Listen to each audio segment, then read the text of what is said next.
Olá, seja bem-vindo, seja bem-vinda ao Frente a Frente, que começa agora.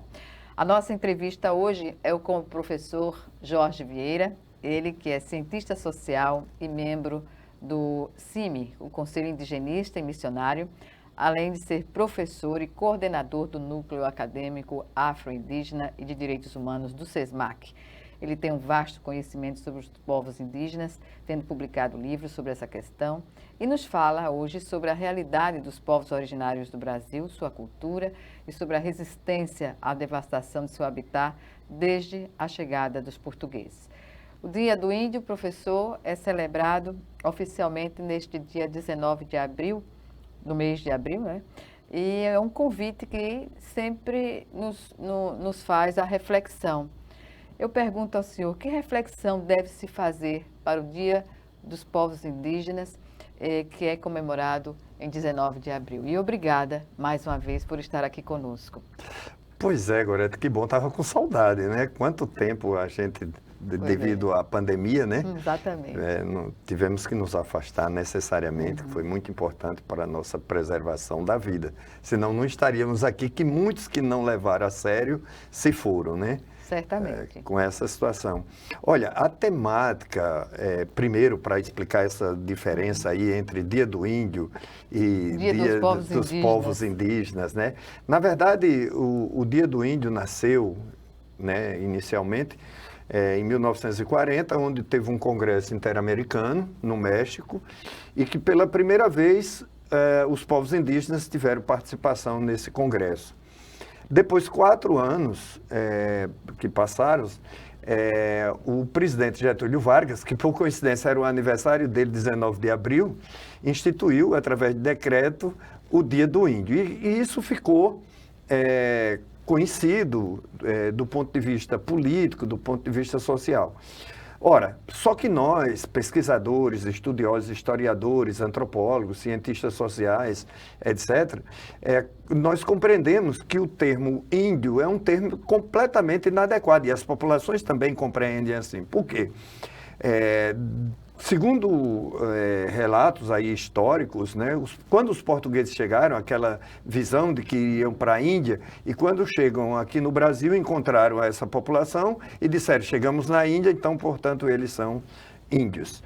Ora, é um termo genérico e um termo que não representa efetivamente o que são essas populações. Por quê?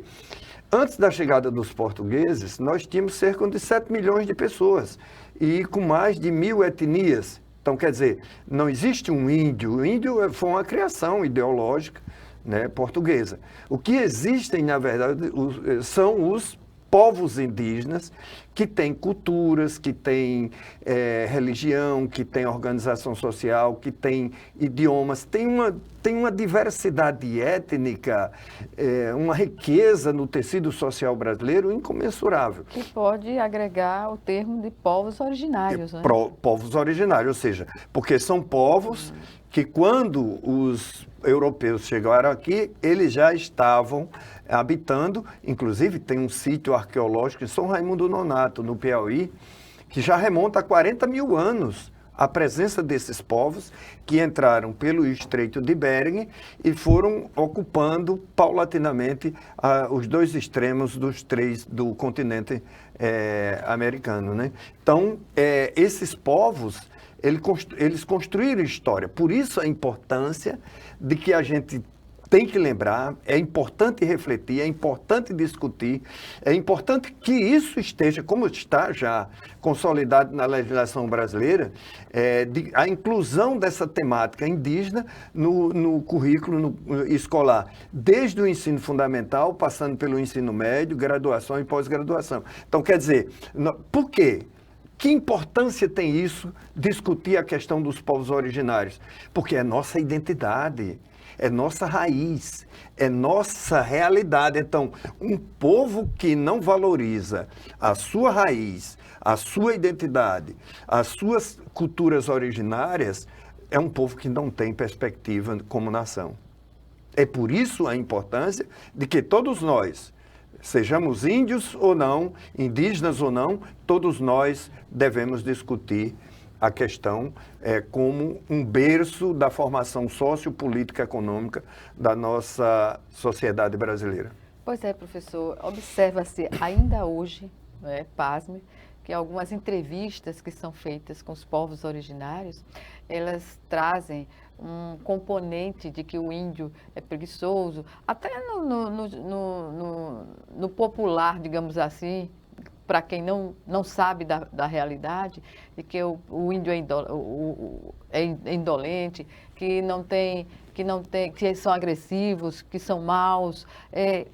Como a gente pode, qual é a visão correta que se deve ter dos povos originários? Veja bem, tem um trabalho de um antropólogo brasileiro, Everardo Guimarães Rocha, onde ele analisa exatamente como aparece o indígena na literatura brasileira. Fantástico o trabalho do Everardo Rocha. E ele mostra que o indígena aparece de 3 formas. Primeiro, como exatamente o que você citou, indolente, preguiçoso, né? Selvagem, né? Etc. Primeira forma. Segunda, como criança. Por que ele aparece como criança na catequese? Que é aquele que precisa ser ensinado, né? Catequizado. E terceiro, o indígena aparece como amante da natureza, né? Olha, a Índia dos lábios de mel, de José de Alencar, né? Então tem toda uma literatura. Veja, essas 3 formas que apresentam o indígena na literatura brasileira são formas totalmente deturpadas da realidade. Primeiro, por que foi criada essa concepção do índio indolente, preguiçoso? Aí tem uma discussão econômica, porque o mercantilismo, que foi em 1500, né, quando chegam aqui os portugueses, eles trazem uma concepção mercantilista, ou seja, de exploração e de acumulação da riqueza e exportando para Portugal, para a Europa. Então foi essa primeira concepção que chocou com o modo de produção, com a visão de mundo dos povos indígenas, porque eles têm uma outra concepção de produção. Eles não produzem para explorar, para destruir, não produzim para acumular. Sobreviver. Exatamente, eles derrubam a mata. Tem uma coisa belíssima, um trabalho de uma antropóloga, Araci Lopes, que fez um trabalho sobre a cosmologia do povo Guarani.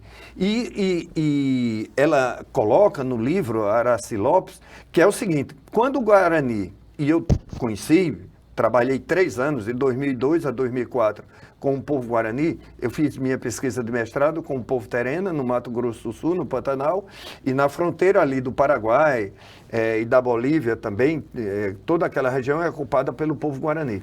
E eu constatei exatamente isso, porque quando eles vão fazer uma roça, tem que desmatar. Para desmatar, eles fazem um ritual, Gorete. Para quê? Para pedir licença à natureza, ao dono da natureza, para poder plantar. Quando eles colhem, fazem um novo ritual também para agradecer pelo que conquistou. Quando vão caçar, a mesma coisa. Fazem um ritual para pedir a permissão, exatamente, dos donos da caça. Então, na visão da Araci Lopes, o que somos nós, na pesquisa que ela fez em relação ao povo Guarani? Para o povo Guarani, o ser humano, nós, seres humanos, somos só mais um ser dentre os outros seres. Então, nós fazemos parte de toda a natureza, diferente da concepção ocidental. Por quê? Porque nossa concepção ocidental é de que o ser humano vai lá, domina a natureza, destrói, explora, né? Então, é concepção belíssima da cosmologia guaranítica, que o ser humano está entre os outros seres em pé de igualdade. Pois é, os povos indígenas sempre preservaram as terras e as utilizam, até a natureza de uma maneira geral, como subsistência, na condição de subsistência. E aí eu pergunto sobre essa pecha, né, essas pechas que foram colocadas pelos portugueses, né? E no decorrer da história, não estaria aí uma questão também maior de que não, por serem maus, não se deveriam os indígenas não poderiam se misturar à sociedade? Olha, exatamente, tem vários preconceitos que foram construídos, né? Estereótipos, né? Por exemplo, até hoje, quando você pensa o índio falando de forma que a sociedade expressa, pensa logo ou no americano ou no que está na selva amazônica, né? Você não conhece, não reconhece os povos indígenas que não vivem mais na floresta. E não vivem na floresta não é porque eles optaram a não viver. Poderia ter optado, mas não. Eles foram expulsos e a floresta foi destruída, a floresta foi desmatada. Então, Gorete, precisamos, e aí o que é importante, em todos os níveis da educação, e a TV Assembleia cumpre um papel fundamental, os meios de comunicação cumprem um papel fundamental, como a escola, a universidade, nós temos que desconstruir esses estereótipos, esses preconceitos que foram criados, né?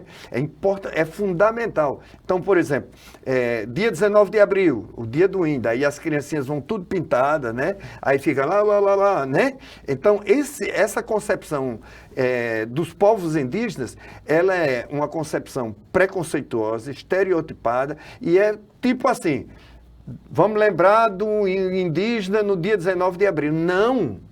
O indígena, ele está presente na nossa sociedade, como eu citei aqui, muito antes da nossa sociedade europeia ter chegado aqui, a sociedade nacional. Como desconstruir isso a partir, digamos, da primeira infância? Exato. Eu acho que nós temos que trabalhar, e aí é importantíssimo o que você está colocando. Por quê?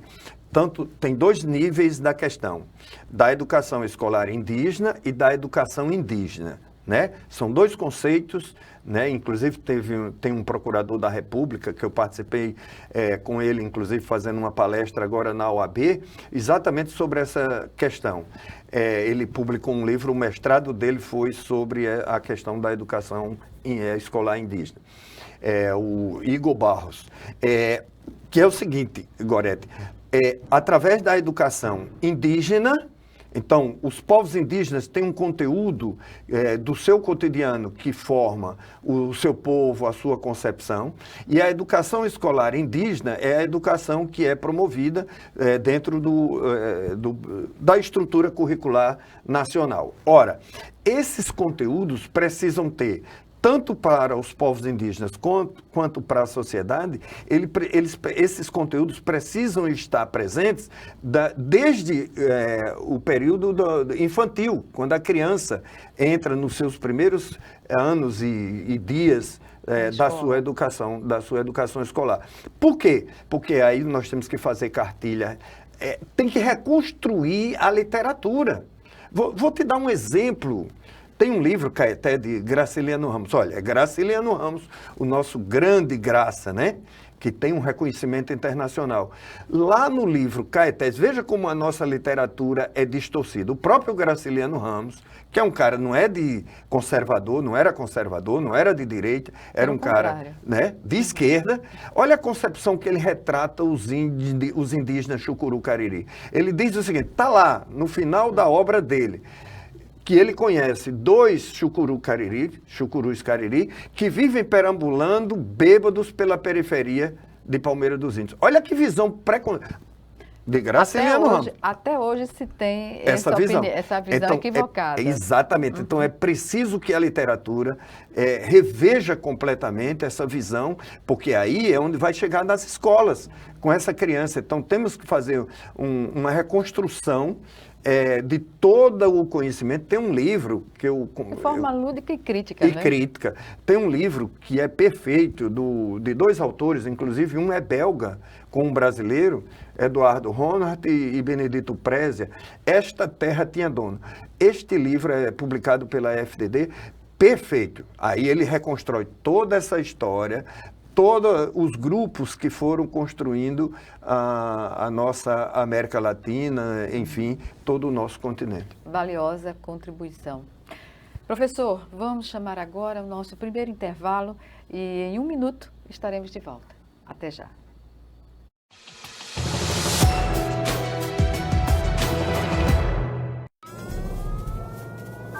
Há mais de 40 anos, um grupo de médicos criou uma organização de emergência médico-humanitária capaz de oferecer ajuda às pessoas em meio a desastres naturais, epidemias ou guerras, atendendo os mais necessitados sem se importar com raça, religião ou ideologia.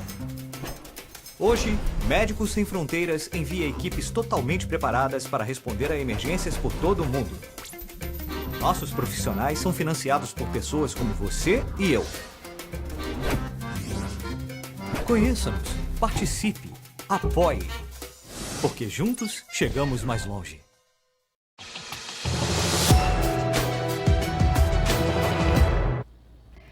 Estamos de volta com o Frente a Frente, que hoje recebe o professor Jorge Vieira, ele que é cientista social, membro do CIMI, o Conselho Indigenista e Missionário aqui em Alagoas, coordenador do Núcleo Acadêmico Afro-Indígena e de Direitos Humanos do SESMAC. O professor Jorge Vieira tem um vasto conhecimento sobre os povos indígenas e tendo publicado, inclusive, livros sobre essa questão e nos fala sobre a realidade dos povos originários do Brasil, sua cultura e sobre a resistência à devastação do seu habitat, do seu espaço, desde a chegada dos portugueses. Professor, falamos sobre a visão deturpada, né, nociva, que nós temos sobre os indígenas no país. E o que dizer dos indígenas? Qual é a visão que eles têm sobre nós? Que legal, eu agradeço pela pergunta, até porque uma das aulas que eu ministro de antropologia jurídica, essa é exatamente uma temática que eu trabalho com os alunos de direito, medicina, enfermagem e no mestrado também. Se tivéssemos combinado não daria tão certo, né? Pois é. Coincidentemente. Coincidentemente, que coisa boa. Porque, primeiro, eu discuto o conceito de etnocentrismo, né? O que é o etnocentrismo? É a visão de um grupo que determina a relação com o outro, né? Então, e que acha que a minha visão é a visão perfeita, é a visão correta. É isso que, como os povos indígenas foram tratados durante esses 523 anos, né? São tratados dessa forma, que foi a temática que a gente abordou no primeiro bloco. E aí, e os indígenas, como eles nos veem? Foi interessante, aí Michel Montaigne foi um filósofo renascentista francês. E em 1564, 65 mais ou menos, o rei da França, isso está na obra dele, do Montaigne, Ensaios. Quem quiser consultar, inclusive eu escrevi já um artigo, um capítulo de um livro sobre essa obra do Montaigne, que eu achei extremamente importante. Montaigne, então, o rei da França queria conhecer os selvagens, que era assim que eram tratados, né?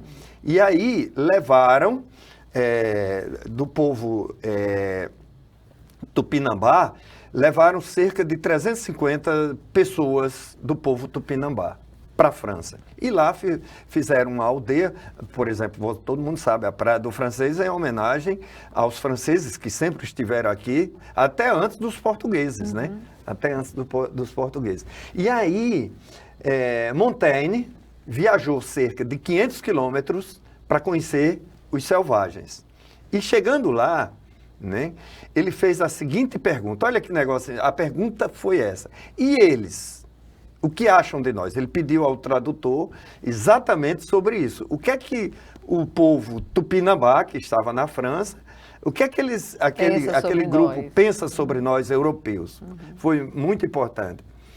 E aí, a resposta da liderança Tupinambá lá no século XVI foi a seguinte: olha, se nós estivéssemos lá na nossa comunidade e vendo o que nós estamos vendo aqui, a gente tocaria fogo em tudo que está aqui. Por quê?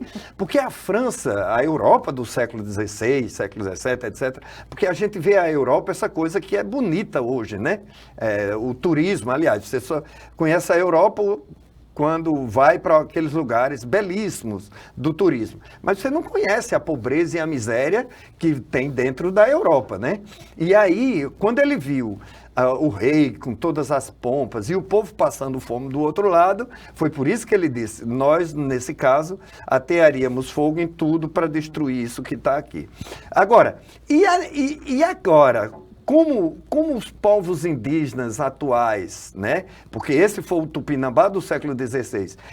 O Tupinambá ainda tem aqui no sul da Bahia, tem um grupo Tupinambá organizado, com sua cultura, etc. e tal.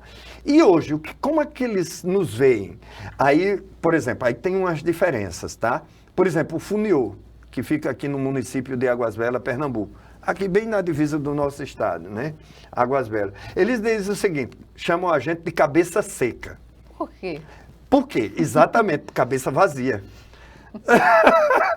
Porque toda concepção do que eles têm, você imagina, aí você reporta, eu morei 2 anos com eles na aldeia lá, por isso que eu conheço a cosmologia, a vida deles lá. Trabalhei com eles, com o povo funil. Quando eles são amantes da natureza, eles defendem a cultura, eles defendem a religião, eles praticam a religião.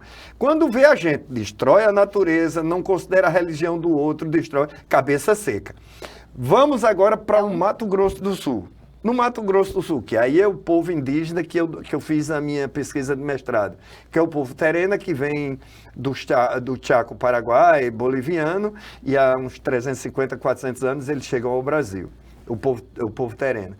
Eles chamam de Purutuia, que é o não índio, né? É aquele que destrói, é aquele que mata, é aquele que faz guerra, é o Purutuia, é o outro que destrói, que destruiu totalmente, só para você pegar quem nos está acompanhando, e Gorete, para entender, o Pantanal hoje tem várias as áreas do Pantanal desérticas, completamente improdutivas. Quem imaginava, tem lá em torno... Contradição, uma né? Quando contradição. Você precisa de mais grãos, digamos assim. Exatamente. O Pantanal está sendo destruído. Rios secaram no Pantanal, que é uma região extremamente, quando chove na cabeceira, alagava tudo o Pantanal. Agora a seca é permanente. Agora a seca é permanente. E não Rio, sazonal. Não sazonal. Como a natureza encaminhava. Né? Professor, em governos passados, a gente sabia de projetos de educação indígena. O que representa essas iniciativas, não é, para aplicar junto aos povos indígenas? Como eles veem essa tentativa dos governos de implementar uma educação indígena? Exatamente. O que a Constituição de 88, que para mim é um marco, o antes da Constituição de 88 e depois da Constituição de 88, é um marco histórico do ponto de vista da relação do Estado brasileiro para com essas populações indígenas. Por quê? Porque antes da Constituição de 88, o indígena era tratado como relativamente capaz, como aquele que ia deixar... a Lei 6.001 de 1973, no artigo 1º, já diz com muita clareza qual a concepção da política indigenista do governo em relação a esses povos, que é o quê? Integrar o índio, que está dessa forma escrito. Eu não estou usando o índio agora de forma inadequada, eu estou usando na forma que está na lei. Escrito. O índio, ou silvícola, ele trata desses 2 conceitos, a Lei 6.001, que diz o seguinte, que o índio ou silvícola deve ser integrado de forma permanente e harmoniosa à comunhão nacional. O que significa? A comunhão nacional. A integração à comunhão nacional. Significa que o indígena ia deixar de ser índio. Então, a política indigenista oficial até 1988 era isso. É só um estágio. Rangel Reis, que era o então ministro do interior, em 1978, ele, numa palestra que ele fez para o Comando Leste no Rio de Janeiro, para o Exército, e ele disse dessa forma, que em 10 anos, isso em 1978, não existiria mais índio no Brasil. Então essa era a concepção, que o índio ia deixar de ser índio. Ora, a Constituição de 88, nos artigos 231 e 232, radicalmente muda a relação do Estado brasileiro, do ponto de vista jurídico, com essas populações. Por quê? O artigo 232 é muito claro, que cabe ao Estado brasileiro reconhecer as organizações, as lideranças, enfim, todas essas populações. Quilombolas, extrativistas, né? Não, o 232 só trata... Ainda não trata... Não, só trata especificamente do indígena. Do indígena. E aí, qual é a importância da educação? O que a gente, da academia, tem discutido já muito antes, desde 1940, que vários antropólogos e estudiosos, historiadores, nós já discutimos amplamente essa questão, ou seja, a educação e a Constituição consolidou, recepcionou, os constituintes recepcionaram essa concepção. A educação tem que ser específica e diferenciada, Gorete, ou seja, respeitando a tradição, a costume, cultura. a organização. Perfeito, exatamente isso. Então, qualquer programa de educação tem que respeitar todo esse conhecimento. E hoje, a educação para os povos indígenas, a educação escolar indígena, é de competência e de relação estritamente do Estado, principalmente do Estado enquanto ente federativo. O grande problema, Gorete, que a educação, desde que isso foi em 1991, exatamente quando o ex-presidente Collor editou o decreto referente à questão da educação. Desde lá, a educação tem passado muitas dificuldades, porque tem comunidades indígenas em Alagoas sequer tem o prédio. Imagine o conteúdo específico e diferenciado. Então, é lamentável que, de fato, né, veja, de 1991, o Fernando Collor era presidente da República e até hoje já deveríamos ter. No governo Ronaldo Lessa, quando eu era governador, Ronaldo Lessa, a UNEAL teve um papel muito importante, que foi criar um programa de formação e capacitação de indígenas na universidade para trabalhar como professores na comunidade. Isso foi extremamente importante, eu quero ressaltar esse momento, né, que muitos indígenas foram para a universidade e, de fato, hoje trabalham nas comunidades indígenas. Agora, é preciso que o Estado, e agora, concretamente, o governador Paulo Dantas, e aí eu cito porque é de competência direta do governador do estado de Alagoas, precisa urgentemente trabalhar essas questões de conteúdo programático, de capacitação, de formação e de estruturação de todas as escolas. Porque eu, particularmente, tenho cansado de repetir isso que eu acabo de dizer, ou seja, aldeias que estão tendo aula em casas alugadas, debaixo de árvores, etc. tal, porque não tem uma estrutura adequada. Tem um povo indígena, o povo Calancó, que sequer tem a escola, sequer, o povo. Então, tem que ir para estudar na escola do branco, na escola da sociedade não indígena, que não pratica os rituais e tem a discriminação que a gente sabe que tem em relação aos povos indígenas. É isso, professor. Nós vamos chamar agora o nosso segundo e último intervalo. E já estaremos de volta.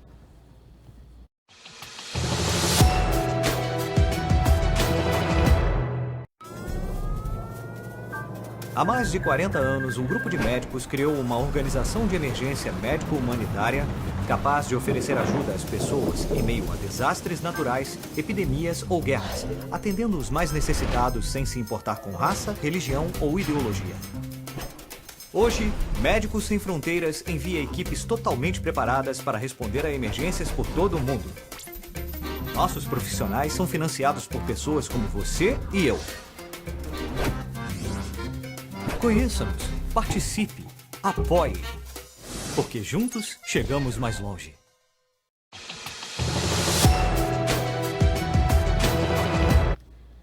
De volta para o último bloco do Frente a Frente, que hoje recebe o professor Jorge Vieira, ele que é cientista social e membro do CIMI, Conselho Indigenista e Missionário, além de ser coordenador do Núcleo Acadêmico Afro-Indígena e Direitos Humanos do SESMAC. Professor Jorge Vieira, que tem até livro publicado sobre essa questão e nos fala sobre a realidade dos povos originários do Brasil, sobre sua cultura, sua resistência à devastação, né, do seu ambiente, do seu habitat, e desde a chegada dos portugueses, algo que só tem agravado a situação. Mas eu pergunto, hoje, com o novo governo, se restabelecendo o princípio, né, o princípio de que os povos indígenas, eles são originários e, portanto, tem que ter uma atenção especial do Estado.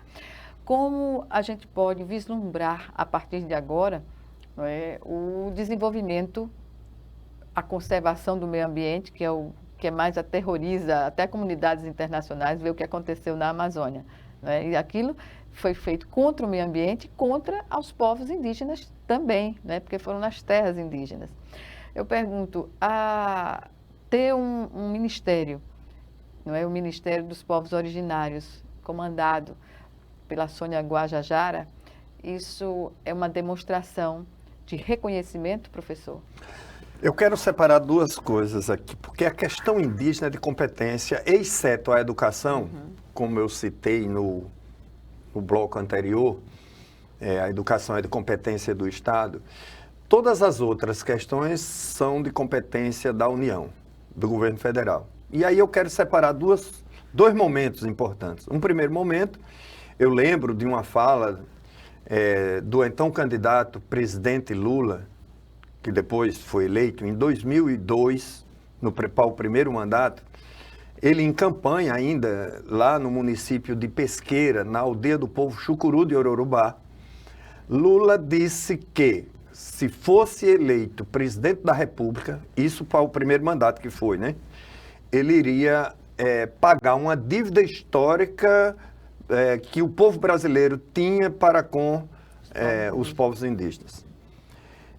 E aí, Lula teve o primeiro mandato, teve o segundo mandato, depois Dilma Rousseff e a metade de um outro mandato, né? 6 anos da ex-presidenta Dilma Rousseff. Muitas coisas foram feitas do ponto de vista da assistência social, das questões de atendimento à saúde. Inclusive, foi o próprio Lula, no final do segundo mandato, que instituiu a SESAI, que é a Secretaria Especial de Saúde Indígena, para tratar especificamente, era uma reivindicação histórica do movimento indígena e de seus aliados, para garantir uma saúde também diferenciada para os povos indígenas. Então, os governos do PT tiveram um papel muito importante dentro dessa linha do reconhecimento e da assistência das populações indígenas. Depois que veio o Michel Temer, que foi aquele rompimento institucional, né, do ponto de vista do impeachment da Dilma, trouxe uma nova política de descentralização e desestruturação da assistência à saúde, à agricultura, à demarcação de terra, que é outro tema extremamente importante, a questão da demarcação de terra. Foi implantado pelo governo do Michel Temer, né? A desestruturação dessas políticas. E aí, os 4 anos do governo do ex-presidente Bolsonaro foi o caos total. Paralisou absolutamente tudo, fortaleceu essas concepções preconceituosas, né? Todo esse estereótipo, etc, etc, tal, com os povos indígenas e com outras populações, como LGBTQI, como quilombolas, etc, etc, tal. Então, foi um caos total. Inclusive, eu digo, com absoluta convicção, caso tivesse sido eleito, eu acho que hoje nós estaríamos lamentando o genocídio mesmo do povo Yanomami, porque teria desaparecido ou iria desaparecer por falta de total assistência à situação dramática que o povo Yanomami estava passando e que foi noticiado em nível local e em nível internacional. E aí vem o terceiro mandato de Lula. E aí eu entro na questão, efetivamente, do que você colocou. Então, Lula, ao criar o Ministério dos Povos Originários e também indicar para a presidência da FUNAI uma mulher e uma indígena, que é extremamente importante, porque não basta também você ter só o índio. É preciso que tenha o indígena, que tenha com formação, capacitação, capacidade política de articulação política. E eu acho que o Lula acertou perfeitamente nessas duas mulheres, para o Ministério e para a presidência da FUNAI. Eu acho que é um sinal, uma sinalização extremamente importante. E aí sim, aquele discurso de Lula de 2002, da campanha, eu acho que se materializa agora com essas duas sinalizações do Ministério dos Povos Originários e da presidência da FUNAI e com políticas públicas. Primeiro, fundamental, não adianta a gente fugir do problema. Precisamos demarcar os territórios indígenas desses povos. A Constituição de 88 lá nas disposições transitórias no artigo 67, reza, está escrito com muita clareza, que cabe à União demarcar todos os territórios indígenas do Brasil 5 anos após a promulgação da Constituição. Você imagina que foi 88, o prazo... Há um atraso considerável. 93, então há um atraso considerável. Pois é, de 93 para 2023, você imagina, são 30 anos, né? Não é isso? 30, isso aí, 35. Então, quer dizer, a própria Constituição já determinou, está claro na Constituição. Então, o que se espera é que agora seja efetivado. Aqui, no caso de Alagoas, já tem 2 áreas que estão imediatamente no processo de prioridade de demarcação, que é o povo Chucuru Cariri de Palmeira dos Índios e o povo Cariri Chocó em Porto Real do Colégio. Então, eu acho um papel muito importante o 3º mandato de Lula e, com certeza, pelo que está sinalizado, cumprir o que ele disse que o Estado brasileiro precisa pagar essa dívida histórica para com as populações indígenas. E auxiliar a população indígena, né, a ter o seu fortalecimento organizacional, gestão territorial e ambiental. Porque tudo que se fez contra, né, aos povos indígenas, não vai se conseguir recuperar isso de uma forma célere, digamos assim. Né?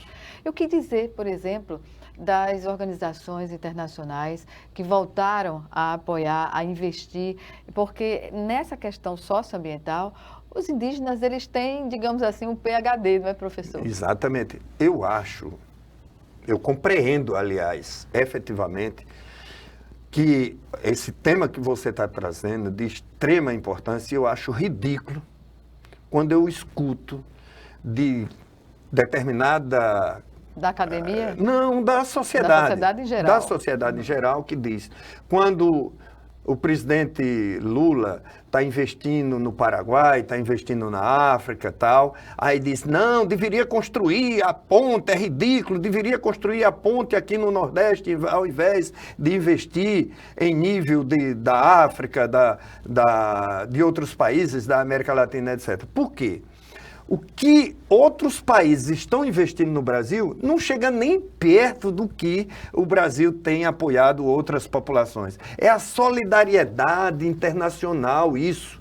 Porque à medida que nós, brasileiros, nos articulamos com outros povos e sentimos o problema que outros povos passam, outros povos também estão sentindo o que nós estamos passando, que é o caso do meio ambiente. Noruega está investindo milhões e bilhões de dólares. Agora os Estados Unidos já anunciaram que vão investir milhões de dólares aqui no Brasil, né, na questão do meio ambiente. Por quê? Porque o meio ambiente, as pessoas têm uma concepção também limitada do que seja meio ambiente. Meio ambiente pertence a todos nós, em todos os espaços. Então, à medida que eu estou aqui no estúdio, à medida em que eu sou capaz de jogar lixo, destruir aqui o estúdio, eu não estou só provocando com esse lixo que estou jogando ali, eu estou provocando todo o meio ambiente que está posto. Então, é preciso, essas entidades, eu louvo demais, parabenizo, né? O território, a Amazônia é nossa, é do território brasileiro, mas ela é o pulmão da humanidade. Então, ela significa o quê? Um espaço que todos precisam cuidar, né? O senhor acredita, então, que a garantia da autonomia dos povos indígenas tradicionais, não é, tem a ver com a gestão dos seus territórios? Com certeza, é isso que o artigo 232 da Constituição garante, ou seja, e o 231 diz muito claramente que, de fato, todas essas riquezas, elas são patrimônio da União, usufruto exclusivo dos povos originários. Olha, a Constituição é muito clara. Então, cabe à União proteger, sim, mas é patrimônio da União, não é de um indivíduo indígena, é da comunidade indígena, porque o conceito de povo indígena é completamente... Então, eu, Jorge, compro um apartamento, Gorete compra uma propriedade, é da Gorete. o território indígena não é de um indígena especificamente, é de todo o povo. É para usufruto exclusivo, para que aquela comunidade indígena, empoderada do seu território, possa, de fato, se reproduzir do ponto de vista físico e cultural. O extrativismo ilegal que perdurou na Amazônia durante todos esses anos, você acredita que essa realidade vai se consolidar e pôr fim a essa extração de minério das nossas riquezas naturais da forma que estava acontecendo? Porque o que aconteceu foi algo absurdo sob o ponto de vista internacional.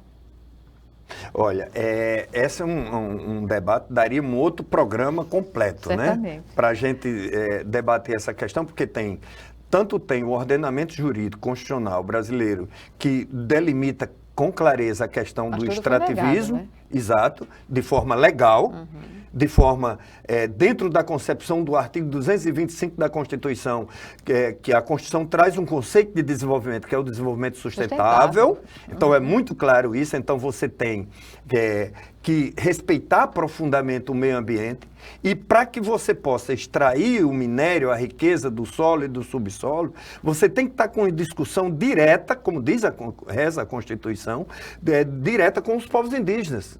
Né? Então, você tem que ter uma discussão com a comunidade. Então, quer dizer, na forma que estava sendo feita, e aí aquela famosa reunião ministerial, onde o ex-ministro do Meio Ambiente, o Ricardo Salles, disse: vamos abrir a porteira para passar a boiada, era essa concepção irresponsável. Um naco de terra seria dado. Exatamente, extremamente. Exatamente, extremamente irresponsável, extremamente degradante, porque, sabe o que eu sentia, esses últimos 4 anos principalmente, eu sentia, Gorete, que a gente estava numa terra arrasada. Então, não era uma propaganda ideológica de não se respeitava a mulher, não se respeitava o outro, não se respeitava quem era homossexual, lésbica, LGBT, não, enfim, não se respeitava o indígena, o quilombola, enfim, era uma propaganda subliminar e muitas vezes explícita que degradava totalmente as nossas relações de civilização. Antes de encerrarmos o nosso programa, que estamos nos 3 minutos finais, eu pergunto, a bioeconomia, que é uma realidade digamos assim, nos países desenvolvidos, né, aliada à sociobiodiversidade, é viável para o Brasil? É viável, urgente e necessária. O meu mestrado, como eu disse, foi sobre o povo terena, e eu discuto exatamente essa questão do desenvolvimento, do etnodesenvolvimento e do desenvolvimento sustentável. Ou seja, o Brasil precisa, e lá na Europa, efetivamente, na França, onde eu morei, efetivamente, há uma consciência muito grande quanto ao modo de produção sustentável, muito. Né? Então, eu estou citando a França porque eu morei, mas toda a Europa e outros países desenvolvidos estão pensando nisso. Então, é preciso que a gente aqui pare de importar essa visão desenvolvimentista de que você tem que explorar, destruir a natureza para acumular riqueza e para exportar. Nós precisamos produzir? Precisamos produzir para o consumo interno e para abastecer o mercado internacional? Precisamos, mas nós temos formas inteligentes para desenvolver esse processo da economia, respeitando a sustentabilidade, respeitando também o meio ambiente, a natureza como um todo. Por quê? Para fechar essa discussão, à medida que eu estou destruindo o meio ambiente, eu estou me autodestruindo. Certamente, professor. Professor, estamos agora no minuto final da nossa entrevista e reserve esse minuto às suas considerações. Eu quero parabenizar a TV Assembleia mais uma vez e você, Gorete, pelo momento tão importante. Me coloco à disposição. Para quê? Porque é um momento, isso aqui é um momento de reflexão, de novos ares, de uma concepção de que nós precisamos educar nossos filhos desde criancinhas. Já isso tem que começar antes da escola, tem que começar dentro de casa, em preservar o meio ambiente, respeitar as diferenças. O grande problema da humanidade hoje, do meu ponto de vista, como antropólogo, como estudioso das questões culturais, e não estou puxando brasa para minha sardinha, a grande questão que está, o grande desafio, nós não fomos formados para respeitar a diversidade. Então é preciso, urgente, que nós devemos pensar que o outro é diferente de mim e eu preciso respeitar e dialogar entre as diferenças. Temos que ter esperança porque a diversidade, ela se impõe, não se impõe. adianta. Eu sou um homem que defendo e que sonho com a sociedade que pensa e que respeita pluralmente. Professor, eu agradeço mais uma vez, é sempre bom conversar com o senhor pelo seu conhecimento amplo e espero encontrá-lo em outra oportunidade aqui no Frente a Frente. Muito obrigada. Obrigada a você também que nos assistiu e até o nosso próximo programa aqui com você.